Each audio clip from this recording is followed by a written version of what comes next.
Ladies and gentlemen, welcome to your Thursday night installment of SPTV live from the UK with my guest, who is very PTS because he had technical issues. Let's blame it on the BTs. Mitch Brisker. Yeah, thanks. Totally PTS. How are you doing, Mitch? Hey, How's great it going? Great to see you, Alex. Thanks for asking me back. Just a little warning: any second my dog's going to start barking, I'm going to have to let him in. But That's people are absolutely used to fine. that on my channel. They're like, they want me to pick him up and show him, and like. You do need to get your dog on camera at some point. I have a couple of times, and I did an ending with him, which people love. I have an outro. I don't know if you've seen it, but Yes, barking at a bug. yeah, barking at a bug, the OSA bug. Yeah. So. I Oh, love my it. mic is a little far away. Sorry about that. Is that better? That's better, much better. So, okay, sorry about that. guys, to give you I a might bit not of, be old. I'm old, but I'm slow. Okay, so it's okay. It's sorry all right. about that. We're here together. It's not Yeah, a what do you problem. want to talk about today, Alex?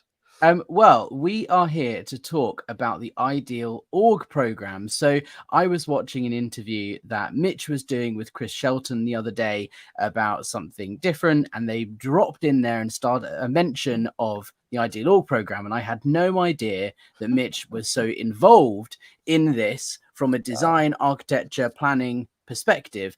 And I was like, Mitch, we need to talk about this, because for those of you who don't know, outside of YouTube, I work in marketing. I'm a freelancer, and I work with architects and designers on commercial interior spaces with clients like Gensler, who is one of the largest architecture firms in the world, who are the ones behind Scientology's Ideal Org program. So I thought, look, we need to get on and let's talk about this. Before we do, please go and subscribe to Mitch if you're watching on my channel. Give us a thumbs up, a like, and a subscribe, and a comment. It helps push the video out to more people. And if you want to support us, we both have links where you can buy us coffees and all of that sort of stuff. But Mitch, do you want to give us a bit of a background into what the Ideal Org program is, first off? Well, I think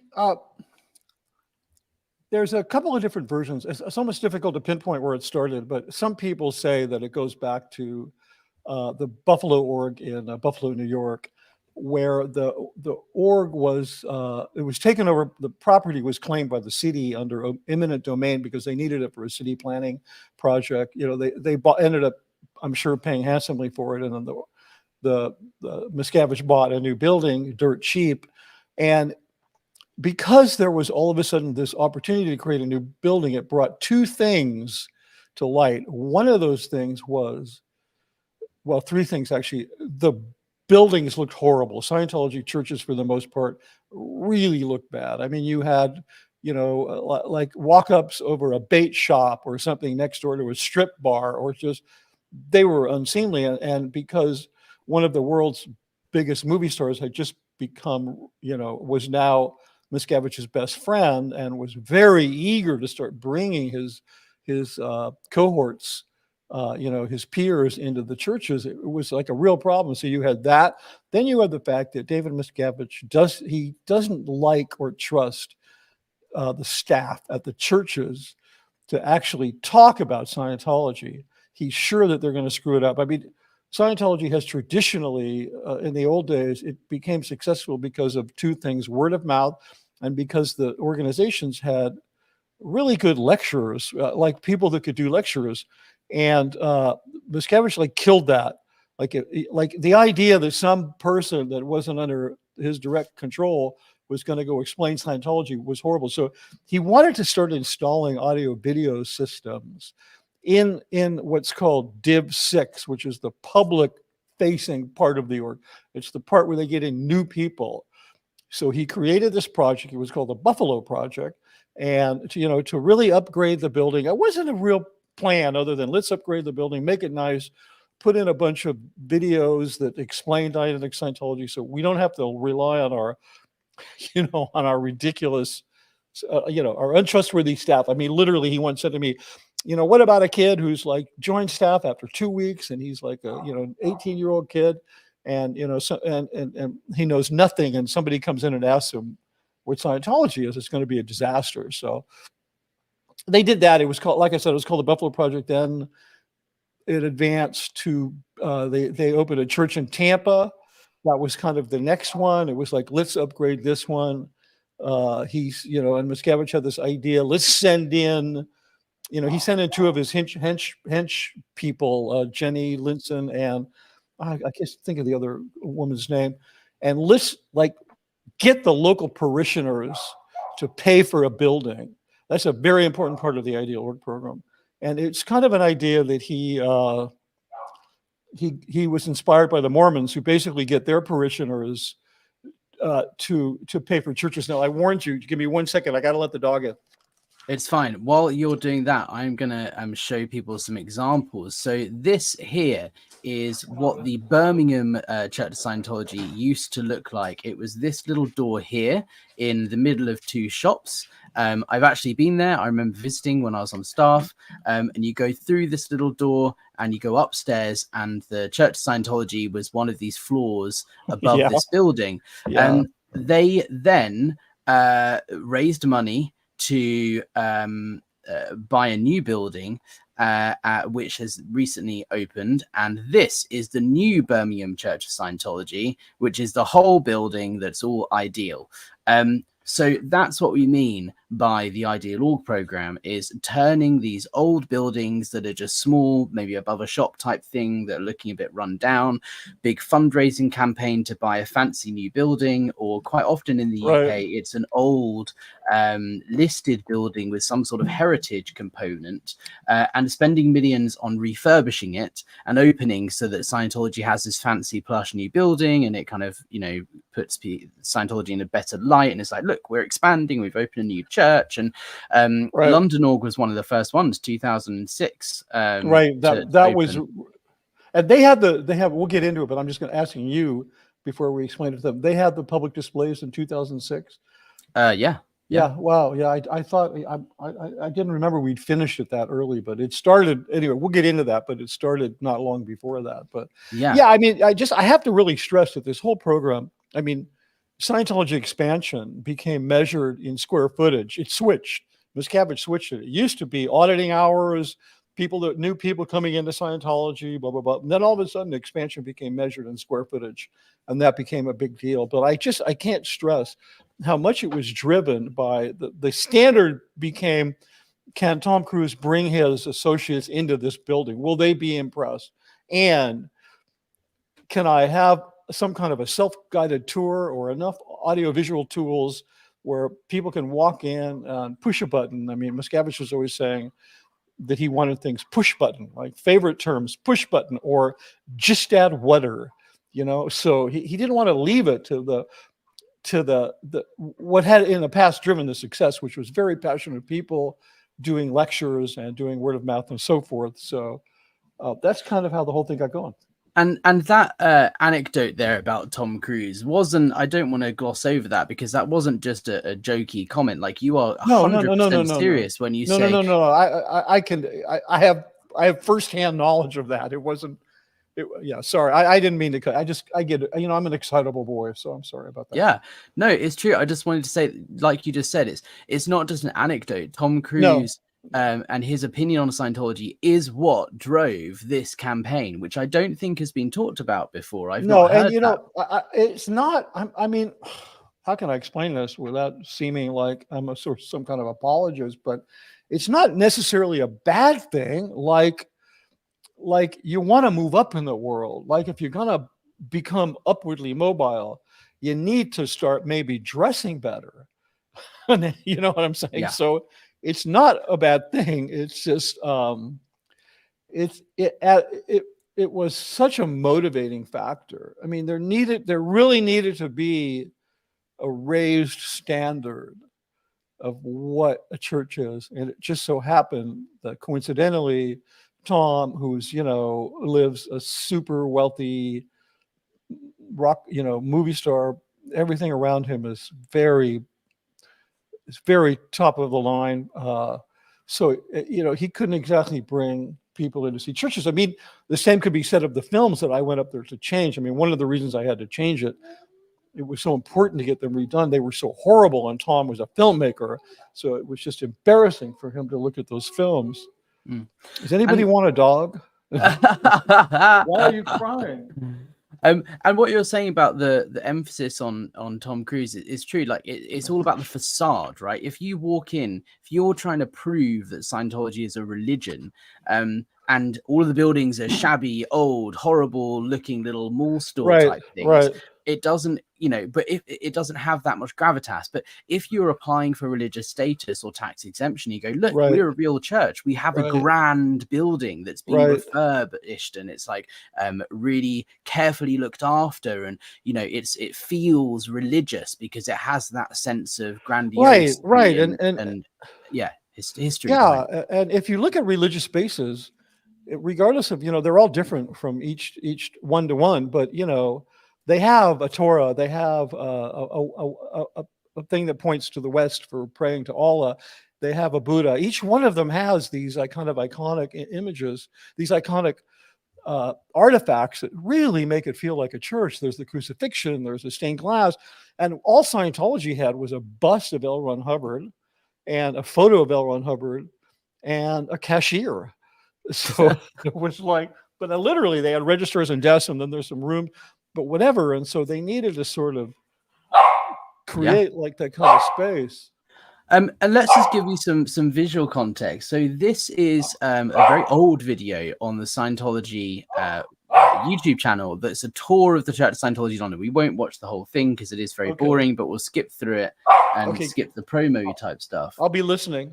Yeah, sure. So this is in London, there are two buildings. There's the Test Centre on Tottenham Court Road, which is this one here, and then there's the main Ideal Org at 146 Queen Victoria Street near Blackfriars. Now, this org here is the one very famously that Mike Rinder was standing in the doorway talking to journalist John Sweeney, defending David Miscavige, saying he didn't personally beat me up and it's all lies and so on. And that conversation is what sparked Mike Rinder to think, maybe I need to get out of here and I need to leave. Right. So that's this building here. I'll just play you a few seconds so you can see. All 5 stories are devoted to providing a full introduction to both Dianetics and Scientology. To that end, this center hosts a public... And then this is what Mitch is talking about with the Public Information Center. So I spent a lot of time in this building and would body route people in, which means give out leaflets and try and get them to come in to, learn about Scientology. And we would sit them down in front of one of these screens and we would say, hey, watch this short 2-minute video, press play. And then it kind of it explains very basically what Scientology or what Dianetics is, whichever video is appropriate for that person. Information exhibit covering every fundamental belief and practice. So that's that one there on the left is the Dianetics booth, which is the one we led most people to because we wanted to sell that book. And then on the right hand side is the Scientology screen, which is all about the purification rundown and the Scientology spiritual stuff. And then behind that is a screen about L. Ron Hubbard, his life, and then there's a little bookstore in there as well. But this is what the building looks like. Now, they don't deliver courses in the Tottenham Court Road building anymore. These rooms were always empty when I was there, and mostly just used for storage. And then this is the main London Org building where I used to work and had my office. Regard. Visitors are welcome. So you can see it's very grand and they spend a lot of money and care and attention on refurbishing it. Here, look, the sort of level of detail here. It's a listed building, right? And then this is the Public Information Center at the main org. So you see it's much bigger. But this is where, if you go for a tour of the church, this is what you get toured around, is the Public Information Center. Yeah, this would be the only church in the world that has a receptionist. So, which is, it's just so designed like a business. It's not even funny. These were referred to as, Miscavige referred to these as statement buildings. In other words, you find a building that in and of itself made a statement. And I mean, it's just spare no expense. I'm trying to think, did you happen to find any of Gensler's credits? I mean, these guys, they've designed airports. They've probably done half the hotels in Vegas, Dubai. They probably did half of Dubai. I mean, these guys, major credits. I mean, and so huge. Yeah, so Gensler is a worldwide architecture firm that are one of the largest in the world. They design huge buildings, airports, and so on. Anyone who is familiar with famous landmark buildings will probably be able to identify at least a couple that Gensler have designed. And Gensler are the architects behind Scientology's Ideal Org program. Now, a lot of people think that a lot of the orgs are designed in-house and all of that, and it's done by the Sea Org. And Gensler just signed it all off. But you actually mentioned on the interview with Chris Shelton the other day that that wasn't the case, right? Gensler designed everything, they did it all, and then all that was done in-house was the I mean, when I was working on the Div 6 displays, that public information, we can talk about that more in detail, but because I mean, I spent a year and a half building the Ideal Div 6 inside the film studio at Gold. And the reason we had to do that is because nobody knew what everything was that went in there. I mean, you showed that picture. Nobody knew what that was, what goes in there and how big does it have to be. Hubbard said that the public division needs to be 1/3 of the org needs to be occupied by the public division. That's one of the other things that we didn't mention. Take a place like Celebrity Center. Before the Ideal Org program, you couldn't find the Division 6. You literally, unless you had a floor plan and a guide, you would never find it. It was two little teeny rooms in the back of the first floor, and the Div 6 the public division was supposed to be the big grand entrance. So I spent a year and a half building the thing, and then I had to turn it over to Gensler, because then they adapted it to each church. But so my interaction with it, my involvement in it was that. So then when I was meeting with Gensler and a guy named Erwin Miller, who was the VP of Gensler in LA, he was the chief architect on the whole project. And as you know, from working with the chief architect is what they call the main guy. Whoever is the head guy on a project, he's called anyway. Miller was the head architect on that. I went out to meet with them on some public display stuff. They had offices in Santa Monica. They had 70 people devoted to the Ideal Org problem. It was an entire floor. Like, it was a massive project. And most of those people had never even seen a Scientology book or been inside. They were just designing spaces, and they had some standards and so forth. And, but they didn't just do the orgs. I mean, they did the ship. They redid the ship. They did Scientology Media Productions, which is really a beautiful facility. So they did a lot of stuff. Oh yeah, and we're talking millions and millions of dollars here. And I always wonder why Gensler are taking on this project, because but you just said it, because it was millions and millions of dollars. Say they're not Scientologists, but Gensler kind of have an easy deal here, because there are clients in the architecture world that are a pain in the backside and really specific and annoying about certain details and so on, and go back and forth, and the design process takes ages. Putting myself in Gensler's shoes, Church Scientology come along and go, hey, we've got buttloads of money and we will pay you probably above market rate to do this stuff for us. And actually, we kind of have really specific requirements as to how these buildings work and what they look like. So we're going to do a lot of the work anyway. And then you need to give us your expertise in how to actually do that. So it's an easy job for Gensler, because the space planning, things like working out how much space is needed for Div 6 and the information displays, all of that stuff is done in-house. So for an architect, it's quite an easy job, and it's a lot of money. So I can see why they've taken it on. But I don't think it's necessarily public knowledge. I mean, Scientology have quoted Erwin Miller, for example, in Freedom magazine. There's a quote here about his design work for the Scientology Media Productions project, and it says, Erwin Miller, the lead designer of the SMP project at design firm Gensler, noted the professional oversight, blah, blah, blah. And there's a quote from him talking about the level of experts and restoration of the old historic building and so on. Scientology talk about it, but you won't find anything on Gensler's website about it, because I searched high and low. No mention anywhere. I mean, they just, I think the other thing, speaking to what a good deal it was for them, they probably, I'll bet you that they didn't pay over market. I'll bet you they paid a competitive price because they were given so many projects. Like, they were probably given 20 projects at once. And, you know, in the world of architecture, it's valuable to be able to manage your future as far into the future as possible. Yeah, let me just correct myself. It's lead architect, not chief architect. When you hear the term lead architect, that's the guy in charge. Yeah, So, absolutely. And I reached out to Gensler. I have quite a good working relationship with them, and know quite a lot of people in the design team, in the architecture team, and also in their media relations team. And I asked them to provide a comment on the Scientology relationship. Specifically, I said, I understand Gensler have a long-standing relationship with Scientology, and I was wondering if you could provide a statement about your relationship with the church. In particular, I'm interested to learn any interesting facts or figures about the superpower building, and any current or future projects you may have in the pipeline with the church.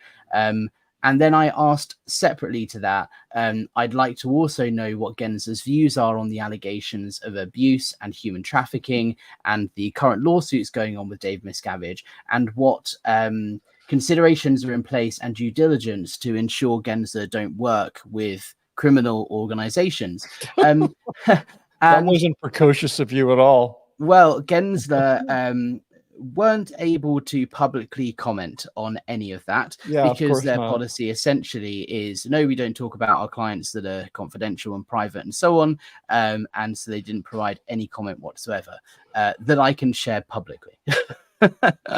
Yeah, exactly. So they're aware of the risk, and they work with these major clients around the world. And I think what must be interesting is Scientology's project of expansion and these ideal orgs and so on. Because the parishioners have to pay for their own renovations and purchasing of the building, around the world, there are hundreds of buildings that have been bought that are just sat there empty, waiting to be refurbished because there aren't enough people or enough dollars to do that refurbishment project. For example, yeah, there is. They had $3 billion in the bank. They could do it. But I mean, within their own local system, and getting their parishioners to do it. Their local bishops, which are in Scientology, are called OT ambassadors. Yes. But the corollary and any other, they would be like in the Mormon religion, they'd be the bishops. They'd be the guys, you know, trying to hold the line in the local area. So anyway. The thumbnail of this, if you were watching this on my channel, the thumbnail actually includes a picture of Manchester org. I wrote an article about it on my website, Scientologybusiness.com. They bought this building 16 years ago, and it has literally been sat there empty and crumbling and ready for refurbishment. And nothing has been done in the way of refurbishing this building. It was actually very close to compulsory purchase from the local government just before the pandemic, because they wanted the government were annoyed that this building is sat there empty and hasn't been refurbished. So they were like, look, we're going to buy this building back off you if you don't start renovating right now. And then they got a minor extension because of the pandemic and so on. But this is the state of Scientology's ideal orgs. Yeah, but I this one exactly, that's how some of them look. I don't know that one was so much about money as it was about, they don't have a strategy in that area, because that area is a disaster in terms of any public that might interact with it, or staff. They need public. I mean, you know, they could easily pay for the building, but then it would be even worse. Yeah, it's a shame. I mean, they just need to turn all those orgs into homeless shelters and just like say they're sorry. And you know what? People would start being interested in Scientology if they did that. Yeah. If they apologized and said, we have empty buildings and we're going to house the homeless, and you know, people. And that's quite a churchly activity. That's the sort of thing you would expect a church to do, is help the local homeless community. Like it blows my mind. The Catholic Church provides 25% of all healthcare on the entire planet Earth. 25% of the healthcare is provided by Catholic organizations. A lot of them are in poor emerging countries, but still, I mean, it's like you go and you give some money on Sunday at a Catholic church, and it's probably going to go to help some kid, you know, in some poor nation. So, but it's just like in Scientology, they're going to just hire PIs to come and make sure that I'm behaving myself. Absolutely. Yes, sorry about that. Denver Stevo has a really good question actually here. Thank you for the super chat. He says, what is the excuse for Denver Ideal Org? The old American radiator company building isn't all that impressive except for being old. It's not really a statement building, is it? Yeah, I don't know what the building looks like, but I have a feeling that some of these buildings they bought are not statements, quote unquote, statement building. But they have to be a certain size and sort of Yeah, I level of mean, grandeur. we established when we built the public division, when we did that whole thing, we established that an ideal space would be 20,000 square feet. And so 2/3 of that would be 60,000 square feet. So that was the target size. But then they ranged anywhere from 40 to like 80. And then whoever was doing the space, originally Gensler did all the space planning. And then after a while, what's called the landlord's office, which is the office, part of the church under Miscavige's direct control, which basically controls the buildings, and they do the space planning and so forth. But they're not. I don't think they've ever taken the designs over. Hey, can I just jump? Can I answer this question, Mitch? Blow drill. Blow drill had an interesting question. It's just a little bit of an aside, but it's about. Did you ever work with the architects that designed? Did you see that one? It's a little back a little bit. Yeah, I'll find it. Yeah, he asked, did you ever work with the architects that designed all the LRH homes for the archival buildings? Those are actually called the heritage homes, and those are all the homes where L. Ron Hubbard lived or supposedly lived. And I did work on one of them, although I was asked to work on more, but I kind of avoided it. I worked on the one that was actually what's his name? Campbell, the editor, the guy who was the Astounding magazine editor, who lent Hubbard his house while he wrote Dianetics. J.W. Campbell, I think was his name, and yeah, they designed the whole thing. I don't know who actually did the designs. I never asked. I went to the landlord's office. I saw the design boards, and apparently they gotten a reject because it looked like a museum. It didn't look like a home, which is a real, you just have to prop it like it's a movie set. Like, oh, he gave lectures in here. Okay, so put like 20 folding chairs and line them up and lean them against the wall, fold them up and lean, like do little things. So it was nothing. That was like money for nothing, I got to tell you, because that was just like, but yeah, I worked on that one, and I was going to work for more, but then I got the heck out of there. Can you talk us through a bit of that design process? Because, you were there when David Miscavige came up with this idea. You've already told us that he did it because he wanted to improve Tom Cruise, and you mentioned that you built a mock-up in the film studio. Can you talk us through that process? Because when you talked before you went live, you mentioned the Industry of Death Museum and how that all started. Yeah, exactly. So, there was this period starting with Buffalo and then going through Tampa, and I think maybe London, San Francisco, whatever.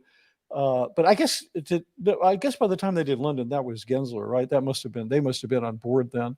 So basically, but in terms of the whole he put a whole stop to buying buildings, because the whole public division thing and what the public were supposed to see instead of having staff explain stuff to them, like that was such an unknown that it was causing problems. So he put the brakes on buying any new buildings until he could figure out which size to buy them, which is really part of a devious plan, because remember, he's trying to sell this to parishioners to raise money.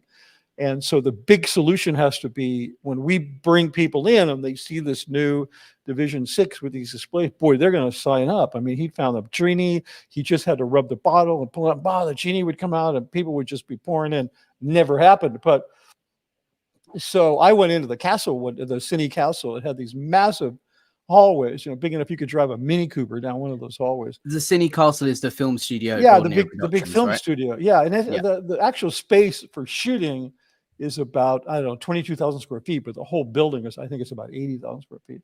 And so the order was, go in there and build. So I went in there one day, and in the hallways there was all these easels set up, and they use those hallways a lot for this kind of stuff. And on all the easels was photos of all the orgs, and Miscavige walked me through the photos, and he was like, these are horrible, they're ugly, they're disgusting. I mean, he's just going on a roll, and we need to replace all these buildings. And he said, like, I can't have Tom take his people to any of these buildings.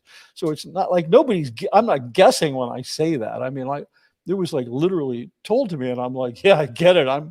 I'm as embarrassed as you are. I mean, I wasn't, because I don't know. I had different compartments. That's a whole nother story. I lived in one compartment and worked in another.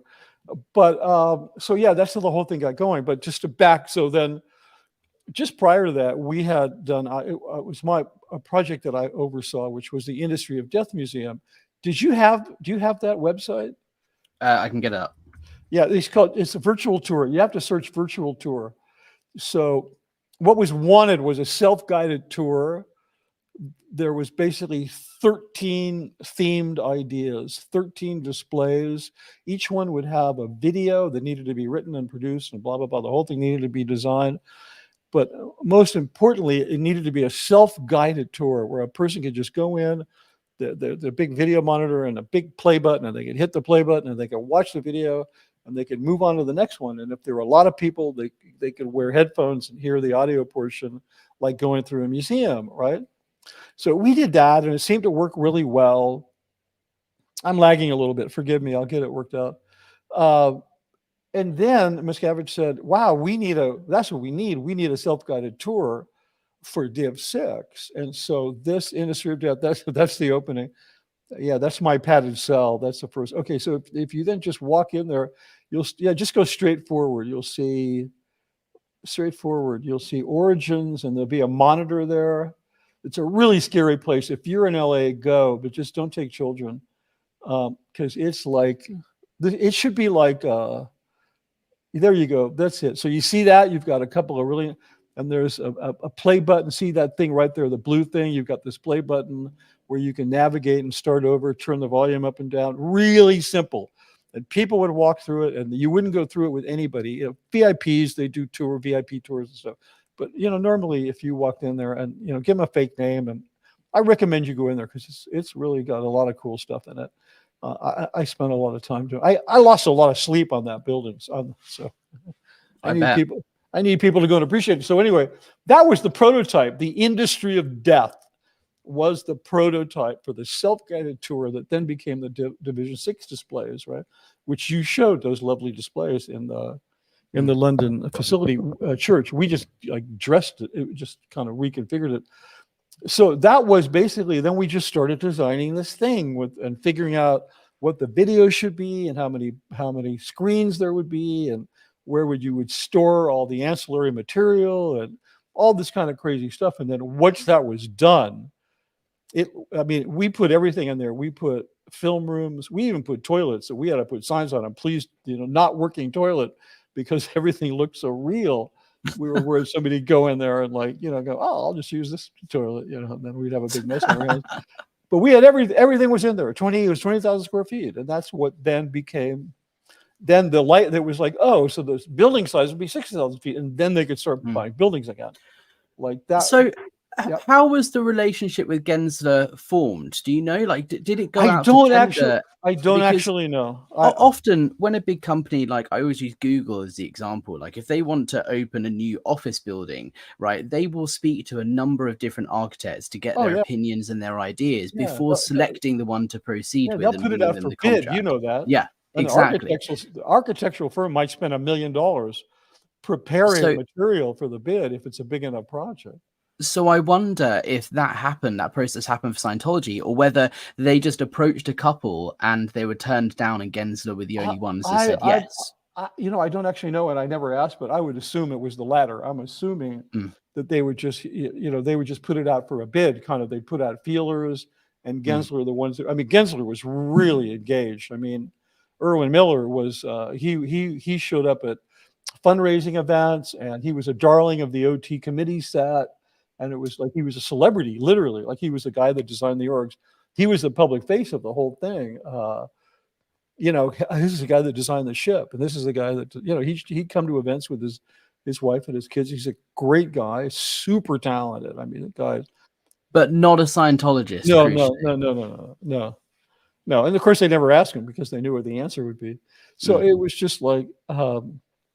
Yeah, just like when you sent him that question, I'm surprised I didn't send you back a little note that said, hey, dude, we picked the colors. That's all we did. So, because I think if I was them, that's what I would have said. So I don't know I don't know how involved they are with them anymore, because the ideal org problem is it's just slowed to a stop, right? It's completely stalled. Well, also a lot of the work architects do is, but people think of architecture as, the building and construction, but that's the last phase of a project. So the majority of work architects do happens for years and years prior to them even breaking ground. They have to do ground samples and testing and analysis. They have to design the building, put it through structural engineers, and it's a mathematical thing, but also a design process. They get to learn the clients, the way they operate, what the building needs to do, and it's a design process that takes years.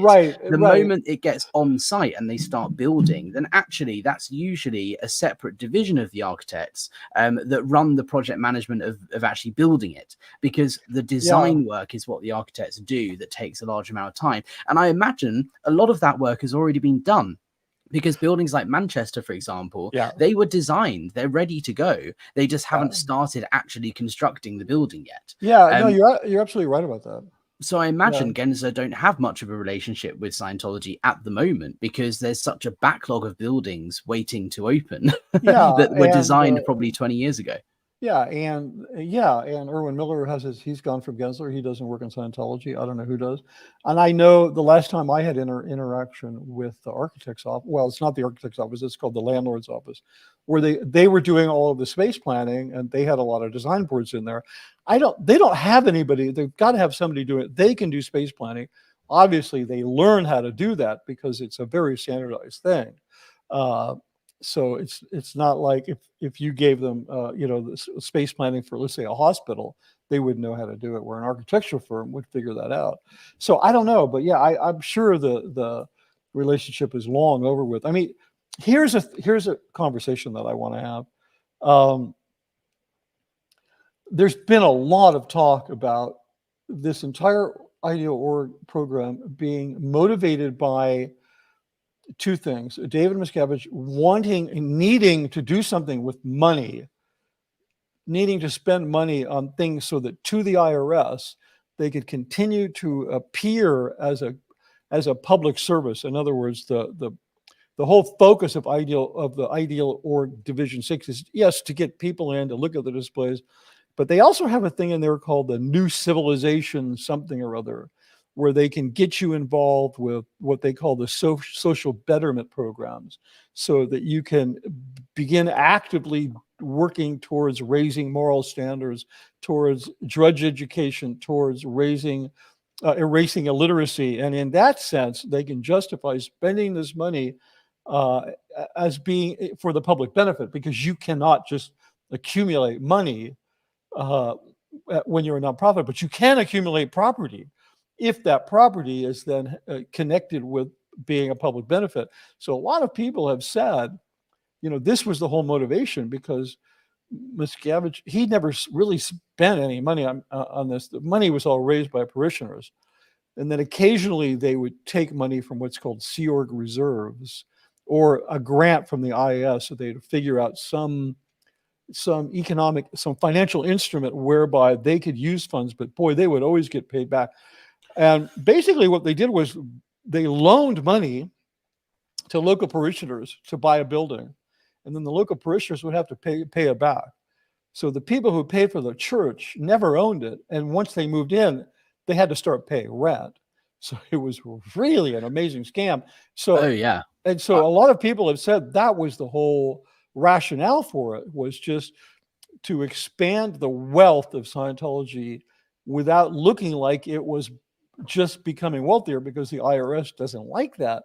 But the conversation that I was referring to was, I'm not so sure that it didn't start out as a really sincere effort on the part of David Miscavige to upgrade the ORs, be able for Tom Cruise to take his girlfriends in if he ever gets one again, or his producing partner or whoever, and expand Boom Scientology, and it never worked. And so in its failure, what does it look like? It looks like a big land grab. So I've never been able to puzzle my way through which was which, because he always, he's such a good con man, like Hubbard, that he's never going to wink, nod, yeah, I'm doing this just to buy some buildings. He's never going to do that.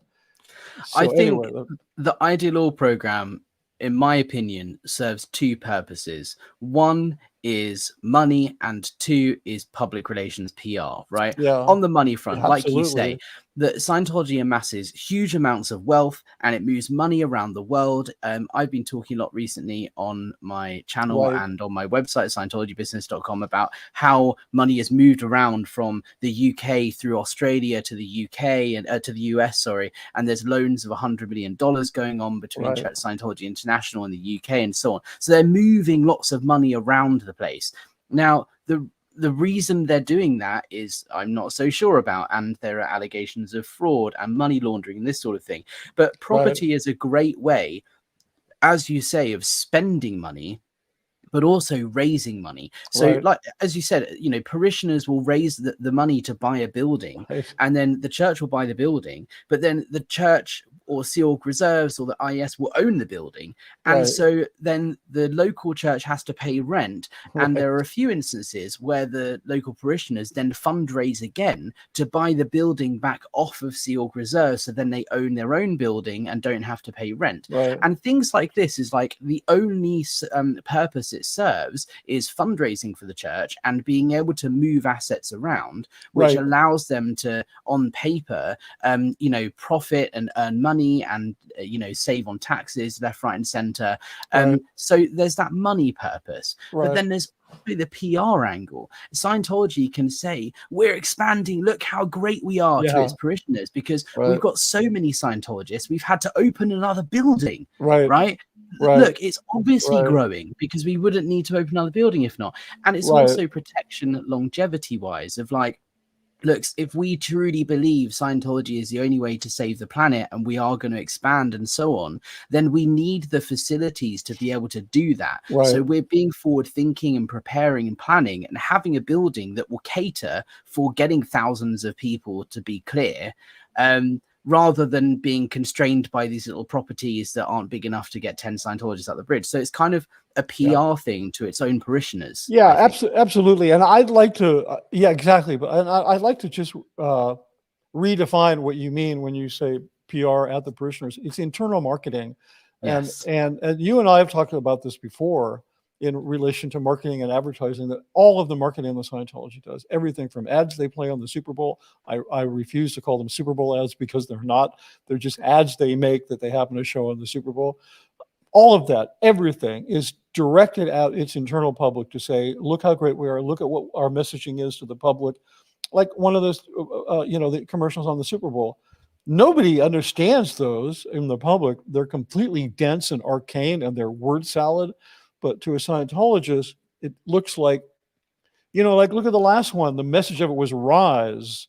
Like, yes, the people out there, they're pieces of mud and they need to know that they can rise. It's just an insulting message. So if you're in the audience at an event, whoa, look at the message we're giving to the world. But they don't know. They're just bubbled.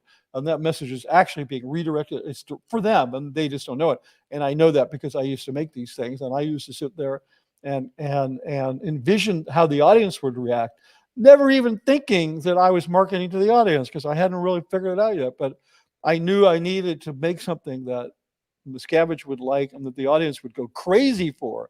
So we were it's all just made for them. You know, it's like there's some really good advertising that does not work for internal public. It only works for the new guys. So, but they don't do that anyway. I had to throw that in because it's a component of the Ideal Org program. It makes Miscavige look like his stats are up, which in terms of square footage they are, and it makes the internal public like, oh my God, we're taking the world over. And it shows that they're taking this seriously, right? And it's not a laughing, joking matter. For example, the e-meter, you know, Scientologists use this little e-meter that looks like an easy bake oven. You hold these cans and it's, you know, you use this as a tool in your therapy sessions called auditing.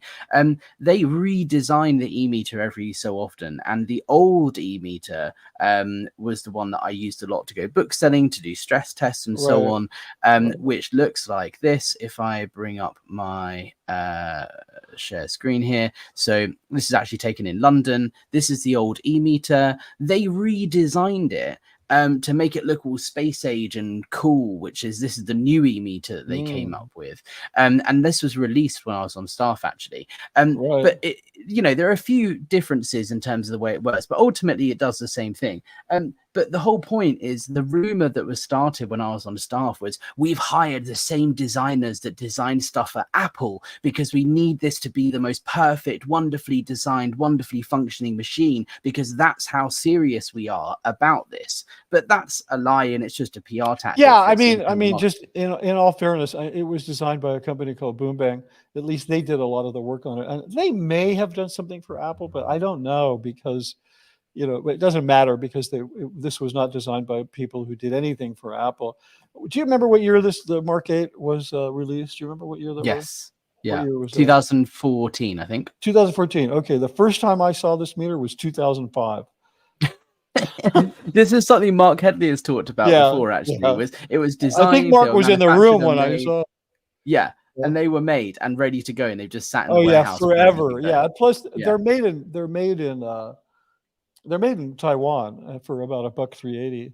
Are they? Yeah, they're actually made in Taiwan. There's a few little finishing things, and I think the final software is loaded in LA, but the basic meter themselves they're Chinese manufacturer. So, and they are sold to Scientologists for $5,000. Yeah, I think, and you have to buy two. You're not allowed to just buy one. Yeah, well, you got to have a backup.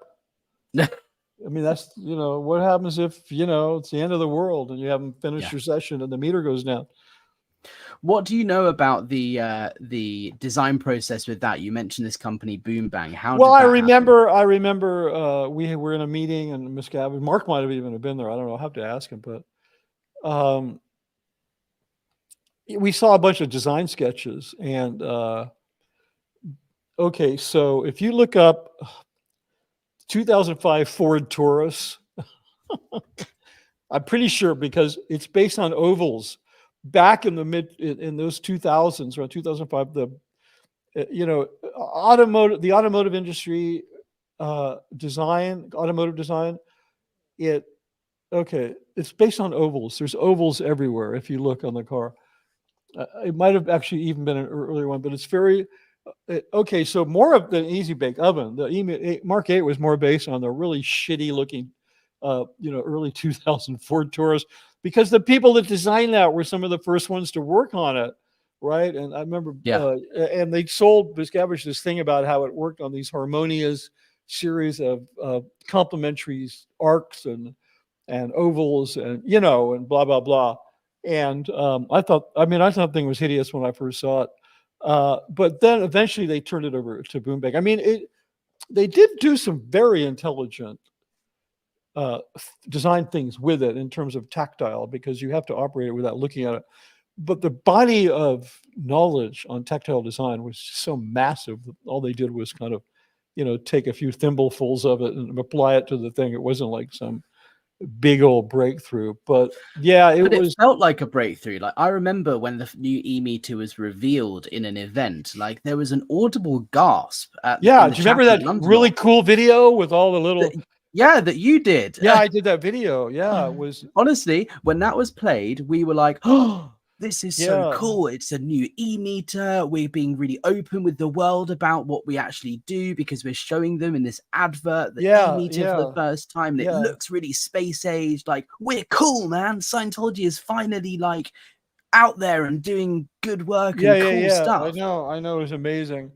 And I remember that I did Miscavige really wanted what he called a release video for an event release. So we did some motion control, and some of the shots that I wanted to do were impossible to do. So we did them with computer generated imagery. And he was like, I don't want to do that because people might believe it's not real. Of course, then I shot it with a Milo, the motion control thing. And it didn't look any different than the CGI. But so that was great. I love it. It's approved. We'll put it on the shelf. This is a true fact in Scientology, working up at gold. If you do something and it's loved, like 4 thumbs up, and then it goes on the shelf, if a certain amount of time goes by, it's usually 3 years, and it doesn't get released, it'll be rejected. Like, it'll absolutely be rejected. So they took it down 3 years later, looked at it, was, nah, we got to redo it. So I'm like, okay, I'll do it. So I did another one. The one that you saw was like the second one, because the first one was, it sat on the shelf for too long. Yeah, it was just crazy. Wow. But yeah, I remember that was a big deal. But it was, and then you talk about it costing $5,000, but remember the special editions? Yeah. Like when I was at Scientology Media Productions, they had their own edition, the Disseminators edition. It was 15 grand. Yeah. They were trying to get me to buy one. I'm like, fuck you. So every org in the world has its own color scheme, right? So I showed the red ones earlier because red was London org's color. So all of the e-meters in the building were red. We weren't allowed to have any other colored e-meters because red was our color. And every org has a different color. And then there are the special editions. There's like a gold one, a silver one. There's a like a black onyx one. Yeah. They do look really cool, and they go upwards to 50, 100 grand or whatever. The finishes on these things are amazing, like automotive paints.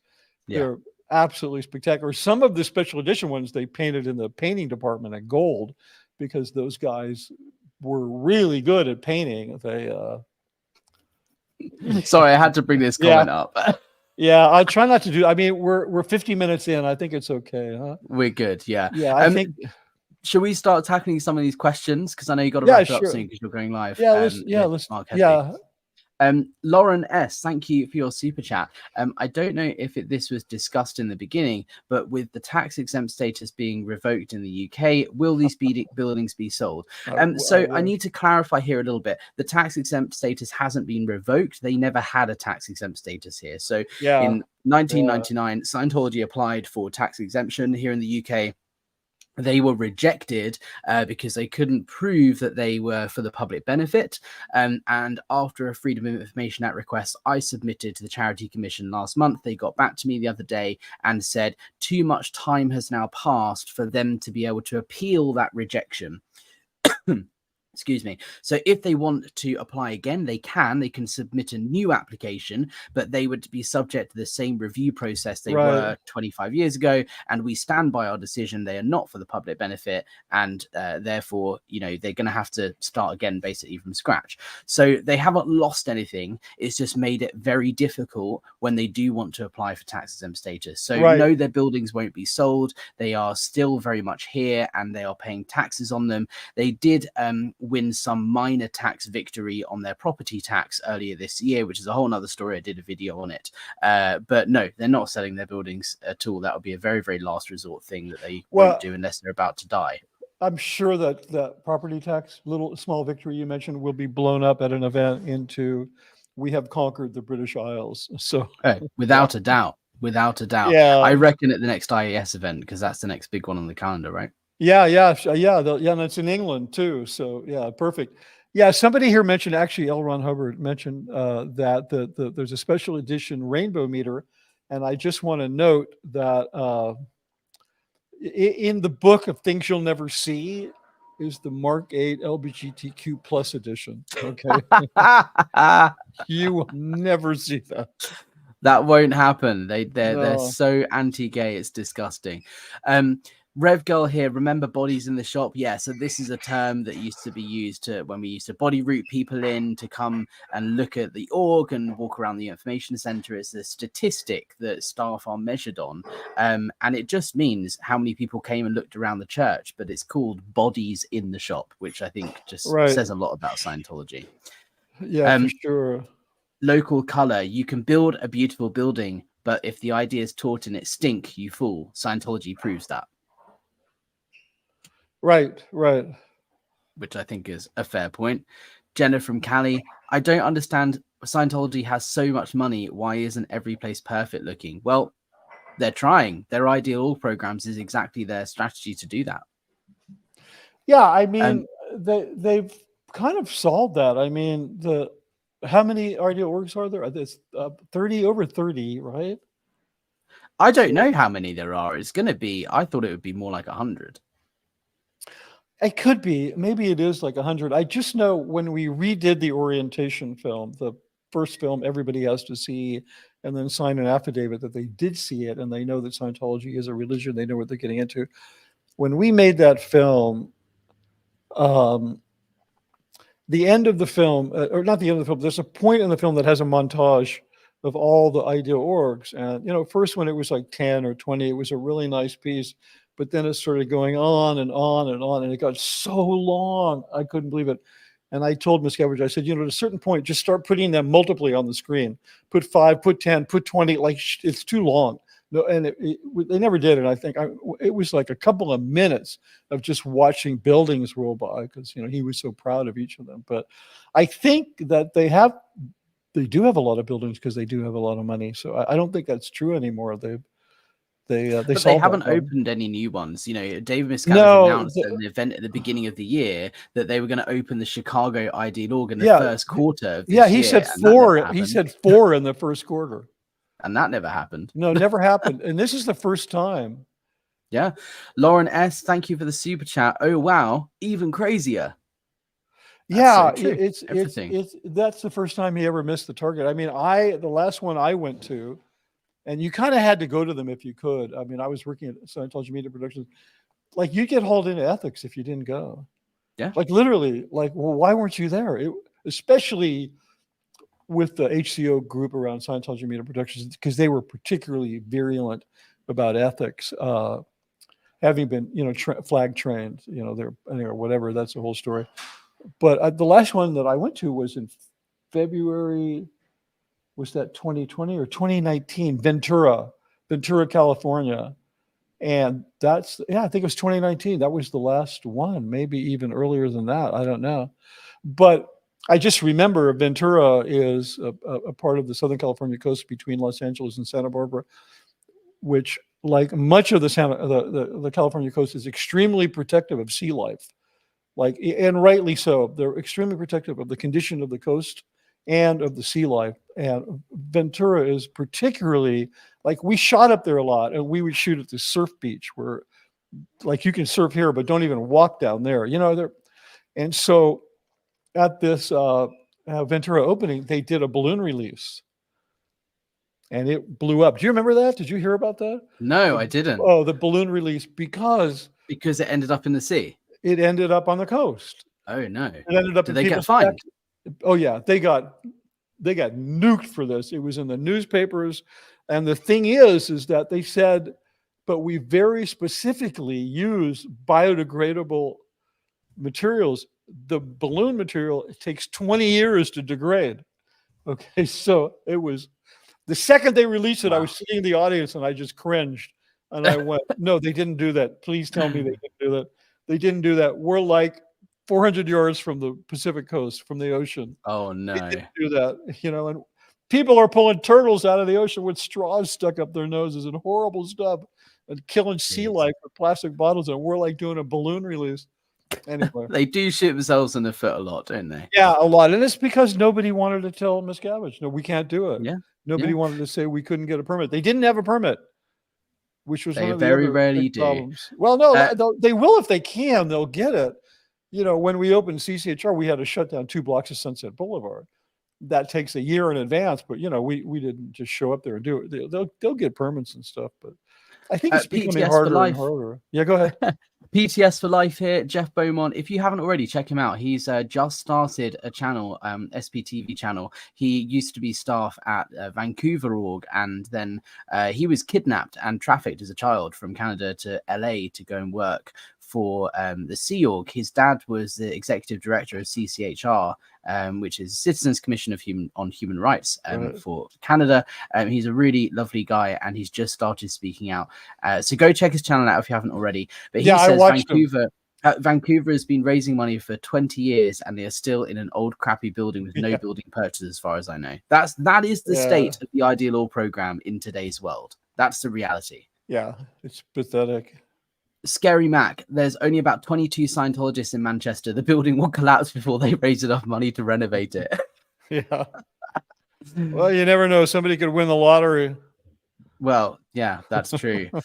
There's a question here for you from Jenna from Cali. Yes, please look at what Goldie is saying about Mitch. He needs some help with his book. Tell us about your book, Mitch, and what help you need. It's almost done. What I need is to get off of YouTube so I can finish it.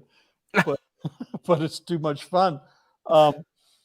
What do I need? Oh, I was just raising a couple $1,000 because I was going to do everything myself, but it's really time consuming. So I have a book designer and someone who's going to format the files, and it's a lot easier because they, one of the interestingly enough, I'm working with people that used to do books for the Church of Scientology, and they I'm sure they would love to just volunteer their time, but they can't.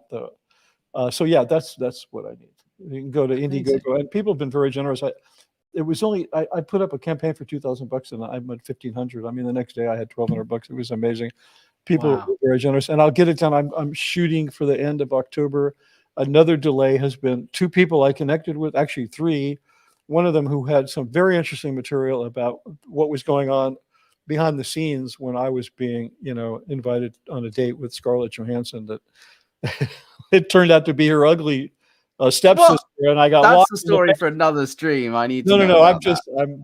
That's a metaphor. Everybody knows I'm joking, right? But anyway, it was kind of a bait and switch on what. It's a funny. We can talk about it sometime. So I found out some really interesting information about the lay of the land that put them in a position to say we need to hire some professionals to come up here, because they had just priorly done this kind of purge. I spoke about it with Caroline Mustard a little bit the other day, where they really wanted to get rid of all the pros and not work with pros, and they were worried about outside influences. So they did exactly what Edward said, and they just completely failed to get anything done. And this is such a great example of why, doing what Ron said, which is a motto in Scientology. Alex, did you ever see How to Set Up a Session in the E-Meter, the technical training film? Did you ever see that? Probably a while ago, though. It's about the one in Africa. It's the end of the film. There's a messenger, L. Ron Hubbard messenger, and he looks sort of off to the camera, and he says, "Clowns, when will they ever learn? Doing what Ron says makes things always come out right." What Ron says. Yeah, and he wrote, of course, Ron wrote this himself, so he was not a narcissist.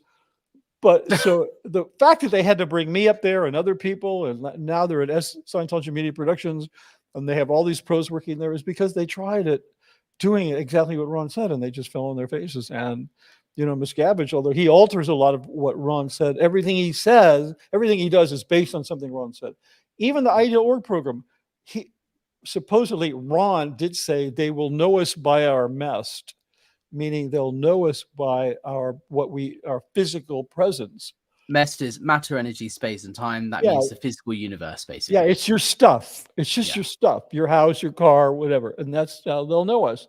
Yeah. So anyway, Dimitri here. Great question. Thank you for the super chat. Any info on Austin Ideal Org? I don't know anything. Nobody does. I mean, I think they tried to do it and then they pulled the plug. They did have an opening schedule. I read about it in somebody's blog. Maybe it was Tony Ortega. They had it scheduled. They had a permit, and people were saying the day, if you check the weather, that day was the worst day you could possibly pick because it would have been so hot. Mitch, do what I say. Don't bring the book out. Yeah. Okay. Good. Yeah. So that's a very. He's on it. Yeah. He's on it. Yeah. Thank you very much, Ron. Thank you for that. There's a great one here, Danielle Chamberlain. When I was on the RPF at St. Hill, we were bussed overnight to do renovations in London Org in Tottenham Court Road.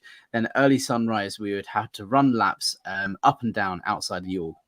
Danielle, that is such an interesting story of how London Org came to be. And considering I worked there, I had no idea that is the circumstance in which the building was built. And I've heard stories of, Catherine Olson, who speaks out on YouTube about her experience in the US. She made the sign that's above the door at the Scientology building in London. And she said it's got her initials on the back of it. There's lots of stories like that I'm learning now. Yeah. I had no idea about when I was in Scientology. But Danielle, please email me, hello@apostatealex.com if you haven't already. I'd love to hear more about that. She needs to come on this and talk with you about that. Yeah. Yeah. Do you remember going back to the Ideal Org? I don't want to go back too far, but we were talking about Gensler and you were saying what an easy job they had. Do you remember all these photos and video? I used to see binders. Catherine could join if she wants. I know, but you've got to jump off soon, though, haven't you? Yeah, pretty soon, like 1:30 latest. I have to get up. But you remember seeing all those photos and videos of all this, the quote unquote Sea Org members? They were all on the RPF. And they were doing all the original demo before the real construction of the building started. They'd come in and they'd be tearing out the drywall and the windows and doing really dangerous work without proper gear, without face masks or goggles, or it was pretty crazy. It's madness. But that's how Scientology operate. They may spend millions of dollars on hiring the best architecture firm or the largest architecture firm in the world, but they don't spend millions of dollars paying their staff to come and renovate and actually do the building. Right, exactly. Catherine, I just saw your message. Mitch has to go in 10 minutes, so I'm going to email you the link now. Yeah, but I want to say hi. I want to say hi. Come on in, Catherine. Okay, come and join us. I emailed you the link. But I'm not in any time pressure. I can continue talking for forever and ever. But I think this is one thing that I want to get across in this video is the Ideal Org program. They spend millions of dollars on renovating these buildings, hiring these companies to do it professionally, and then making glitzy videos of them. And look how great we are and how much we've expanded. But in reality, there are people on the RPF that are, in a slave labor camp painting signs to go in the Ideal Orgs, or making chairs, or doing the space planning or whatever, and you don't realize that that's what's going into these buildings, which would be illegal in any normal commercial interior. And a lot of these people, they're really trying to do good work. I'm sure if Catherine, she can verify this, when she was painting that sign, she was putting her heart into it. It wasn't just like, I'm going to do some sloppy thing. The signage that's in the building, these beautiful signs they have, like in the course rooms, these incredible sculptural signs, which those come out of the tech films, because we started designing those to decorate the sets in the films. And so they make those are beautiful sculptural pieces. And because they're specific to that org, they're all one-offs. And they're made at the dissemination center. They have what's called the mill down there. And most of the guys in there, the men and women working in there, were busted off of much more important posts. And that's what Catherine was doing. Yeah. And so they're making, and I've shot there. I've made a documentary about it. I've walked through there, looked at their work. I mean, these people have a high level of artistic ability. And they're doing this. They want to get out of, even in that, they want to do the best. Here she is. Hey, Catherine, how are you? Hey, Mitch. Hey, Alex. How's it going? I just saw you guys were doing this live. I was like, I want to be a part of this. Yeah, I can stay till 1:30. We were just talking about your work doing the signs for London Org and the mill and the distribution center. Yeah. Oh my God, I loved it. I wanted to work there permanently. But you did the signs at the mill, right? You were at the mill. Yeah, I was at the mill when the mill was on the PAC base before they moved to the. You were not at Sheila. We called it. We used to call it Sheila. Oh, you were at the PAC base. That was a long time after that. I wanted to go there. I was actually trying to get there for a really long time. Yeah, my mom was making noise. Yeah, I mean, I was just mentioning that. There's a lot of men and women working on that on those kinds of projects, like at the mill, wherever it was, when it was at PAC or at the Sheila facility, and the artistic level is really high. Oh, it's fantastic. You wouldn't know that these people are being mistreated. Even within that context, they're trying to do a really good job, because essentially they're really good people and they're idealists, or they wouldn't even be in that situation. Yeah, everybody that worked there was really dedicated to it, and they were like, it was a bunch of artists, and they loved doing it. So it's like, oh, we have to stay up all night doing this. Oh, that's fine. I'll stay up all night and paint. You know what I mean? Yeah. Well, wish they weren't staying up all night regging people. Yeah. That would have been stupid. What was your experience like working in that field, Catherine? Of like, was it really clear? Someone said you need to make this, and then you just went and made it, designed it, and made it, and so on, or did you have more input in like the design of the spaces and with the landlord office and so on? No, everything was designed already. This was when the landlord office was at the Ant base, because later on it moved down to Ivar. Yeah, that's right. That's where they are now. But this is when the landlord office was still up there, and I was actually on the EPF at the time when I was working in there, so I had no input whatsoever. But they made me, after a while, they just like made me in charge of the mill. They're just like, okay, you run the mill, guys, you do that, and we have to do this stuff over here, because I found out later they were working on Berlin at the same time. Oh yeah, so yeah, because all that stuff was designed at Gold. There were a couple of decent designers who were like it was designed at Gold, in landlord office, whatever, and then they would cut all the like 3D signage and stuff on the CNC machine, which is like cuts out all the sign foam. Right. And then we would pretty it up and sand it and paint it. Yeah, I wish you had. I'm going to show an example of something actually. So yeah, this like is a project. If you could find one, but if you could find, there's one like in the Academy, what's called the Academy, which is in every Church of Scientology. You should show the Door of London, Alex. Yeah. Well, let me just show this first off. So we're all excited to show off our old Scientology art projects. This is a renovation project at St. Hill, the UK headquarters, and where they were adding the information center. So they spent £600,000 on building this little information center. And you see these like big wooden blocks here that contain everything. Like this is the sort of stuff that's all custom made for every single org. Right. Like Catherine was saying here.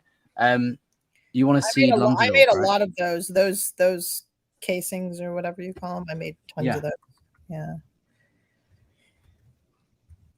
Yeah, for sure. You know, when I was done working on the Div 6 display project and we turned it over to Gensler, we turned it over to their San Francisco office, who'd worked on Nike Town and the Apple Store. So I mean, they had some pretty serious people working on this stuff.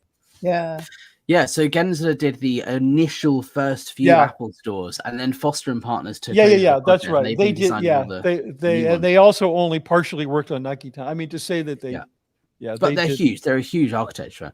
This is the test center at London Org. Is it this sign that you did, Catherine, or is it one above the Ideal Org? Unless they did a new one, but I did a sign exactly like that. Yeah, so that's the main one above. Yeah, I mean, compare that with the signage around that. I also building. did the insignia, the London insignia that's above the door of the org. That was mine. Oh, nice, nice. And you can see like all of these little here, the little Scientology crosses with the little English flags behind them, and this big one here, but in the reception area. They're huge and they're all custom made. Right. Yeah, that's right. By people like you, Catherine. They have more of a it's more automated now that they're in a different facility. When I was working there on the pack base, it was a lot of hands-on. Yeah, well now and now it's like when they moved to the DSM Center to Sheila, this is the Academy at London Org. Yeah, right. They got one of those. Yeah, look at the signage in there. It's just amazing. I know. But they got one of those. It's not a CNC machine. It's like a CNC machine, but it cuts with water, with jets of water. It's the one that they use to make like the MacBook Pros. You know which Apple did a whole movie, a whole documentary about how they make the casings for the MacBook Pros. That's how they make the signage. They have the same machine. Yeah, it's super precise too. Yeah, look at the sign on the back of that chapel. It's like hold on, I can open it up again. Sorry, that's a perfect example. Stone or glass. Or, that stuff's all done by hand. It's automotive paints. Amazing stuff. There's actually a secret room behind this wall. London story for you. And look how many people are in the audience. I know, right? You can these panels move across and reveal like a big projector screen, and then just behind this side here, there's a little door, and behind this is a tiny little pokey cupboard where they have like a plastic machine where you can pull out. It used to be my favorite job. Pull out this plastic on a roll, stick a Dianetics book in it, and then like shrink wrap it so that it looks all new again. That was like the funnest thing. But it was in the same room behind that with hundreds of PC folders, the folders for people was auditing. So I would spend hours and hours in this room with unlimited access. I could go and grab any of these people's PC folders and look through them that I wanted to. I never did because I was a good Scientology boy that never would have done that. But it was very easy to get access to personal. Personal information. Yeah, today if you want to read your folder, you could just go look at on the internet. Just practically. Yeah. Well, look, Mitch, I know you've got to go in a couple of minutes. So before you do, I just wanted to say thank you so much for. Oh, you're really welcome. for joining me on this. Yeah, I saw you guys have already been going for an hour. I missed the whole thing. I was like, oh no, they're talking about ideal orgs. I want to go talk about it. Well, thanks for joining us. It's great to see you, Catherine. Yeah. We'll all have to do something together. So I'm going to. Yeah, we should do another thing like this together after. Thank you for everybody who joined to see me and Alex, not just Alex. I really appreciate that. And I'll see you guys soon. Yes, thank you so much, guys. If you want to support the channel, you can buy Mitch a coffee, you can buy me a coffee, like, subscribe, all that sort of stuff. Yeah, and if you're ever in Studio City, I'll buy you a real coffee. I promise. I'm down. I'll be there. All right, thank you so much, guys. See you next time.